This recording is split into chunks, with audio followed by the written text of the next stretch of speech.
Now, let us look at question 8 from the January 2023 CSEC Mathematics, paper 2.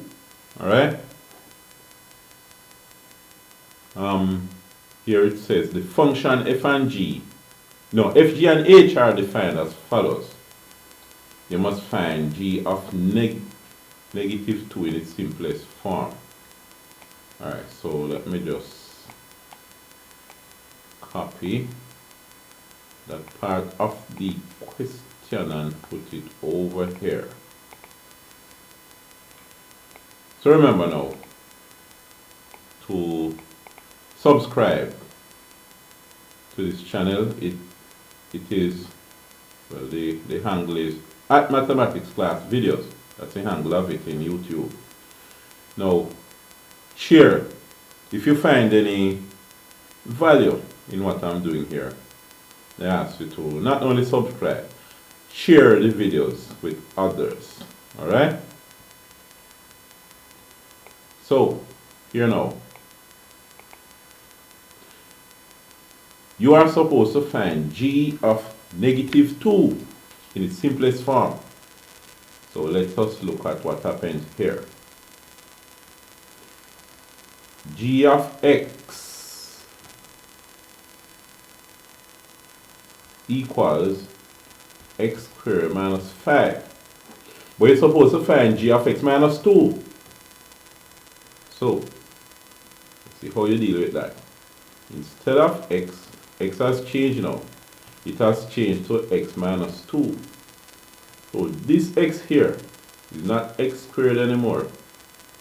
It is now going to be x minus 2 squared. Alright? So you have x minus 2. X minus 2 squared is x minus 2 by x minus 2. Alright?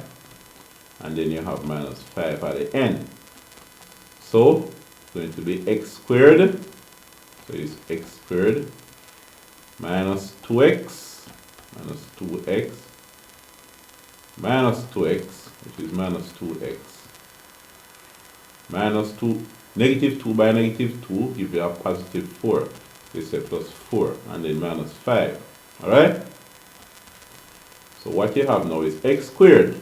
Negative 2x minus 2x is minus 4x. Then 4 minus 5 is minus 1. So that is what you get for x, g of x minus 2 in its simplest form. Alright? Now remember, you really should pause the video and try these questions, before you watch them. So I'm going to ask you, pause the video and work out f inverse of 11.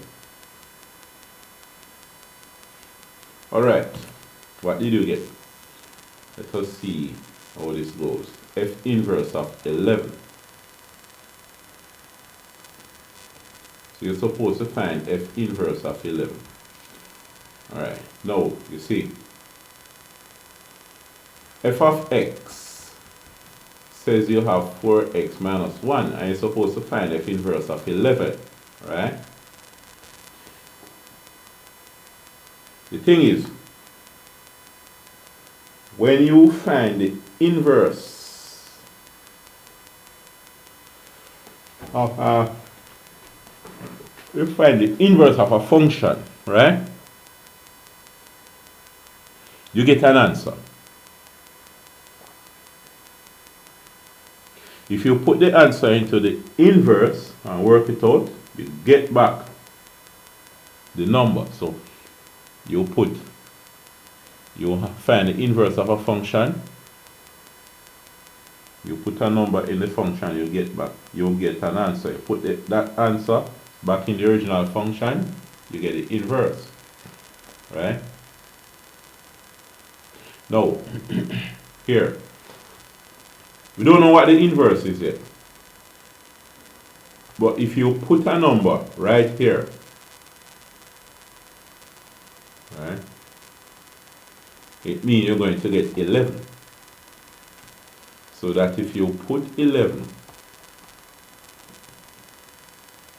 into the inverse, you get back this number, right? So we can equate 4x minus 1 to 11 and work out what x is. That's one way of doing it. The other way is to find f inverse of x and then put x there. But let us do it two ways. If you say 4x minus 1 is equal to 11, and you work out what x is, if you add 1 to both sides, you're going to say 4x equal 11 plus 1, which is 12, right? 4x plus 12. So 4x plus 12 is what you have. No, 4x equals 12, I should say. 4x equals 12. Divide both sides by 4, you get x equals 12 over 4, which is 3. So x would be 3. So f inverse of 11 is equal to 3. Let's try the other way now and see what happens. You have f of x is equal to 4x minus 1.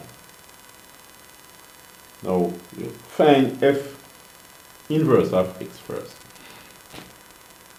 What you do is equate y, change f of x to y. So you say y equals 4x minus 1. Interchange x and y, so you change y to x and x to y. And minus 1. And then you make y the subject. If you add 1 to both sides, you get x plus 1 is equal to 4y. And then divide by 4, you get x plus 1 divided by 4 equals y. So y is x plus 1 divided by 4. Then you change y to f inverse of x. F inverse of x is equal to x plus 1 divided by 4. Now, it means that f inverse of 11 would be 11 plus 1 divided by 4, which is 12 over 4, which is 3. So you get back the same 3, right? So we looked at it two ways that you can work it out. That's f inverse of 11. Alright. Part B is determine the value of h of 1. H of 1. That's interesting. Alright, let's just erase what we have so far. So we can go back up and see the functions.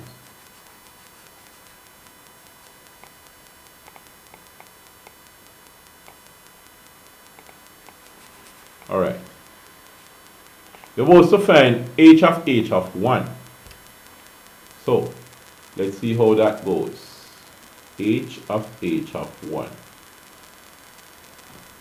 So they write it, no? Right. H of 1. Now, here. You're going to find h of 1 first. And then when you get whatever you get, you're going to find h of that.